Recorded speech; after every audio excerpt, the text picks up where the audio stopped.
Farm നടത്തുന്ന ആളോ അല്ലെ ഇത് പരിചയമുള്ള ആളോ അല്ല, നമ്മൾ ഏത് ദൗത്യത്തിലും നമ്മൾ ഏറ്റെടുക്കുക. എന്തൊക്കെ മൃഗങ്ങൾ അവിടെ കിടക്കുന്നുണ്ട് അതിനൊക്കെ രക്ഷപ്പെടുത്താൻ എന്ത് നമ്മൾ ചെയ്യാൻ ഇപ്പോൾ തയ്യാറാണ്.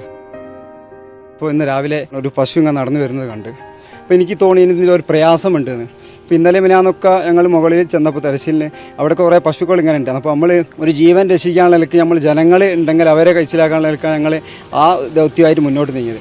ഞങ്ങൾ ഈ കാര്യങ്ങളൊക്കെ ഞങ്ങൾ ഇന്നലെ ചർച്ച ചെയ്തിരുന്നു. ഇങ്ങനത്തെ പശുക്കളും അതുപോലെ തന്നെ നായി പൂച്ച അങ്ങനെയുള്ള സാധനങ്ങളൊക്കെ ഉണ്ട്, അതിന് നമ്മളൊരു സംവിധാനങ്ങൾ കാണണമെന്ന് പറഞ്ഞാൽ ഞാനിപ്പോൾ നടന്നു പോകുമ്പോൾ ഒരു പശു അങ്ങോട്ട് പോകുന്നു, അതിൻ്റെ ഒരു പ്രയാസം, അതിൻ്റെ വിട്ട് പാല് കൂടുതലായി നിൽക്കണ്ടായി നടക്കാനൊരു പ്രയാസമുണ്ടെന്ന് തോന്നിയപ്പോഴാണ് ഞാൻ ഒന്ന് അത് കറക്കാമെന്നുള്ള സംവിധാനത്തിൽ ഞാൻ വന്ന്. ഞാനല്ലാതെ ഒരു ഫാം നടത്തുന്ന ആളോ അല്ലെ ഇത് പരിചയമുള്ള ആളോ അല്ല, നമ്മൾ ഏത് ദൗത്യത്തിലും നമ്മൾ ഏറ്റെടുക്കുക.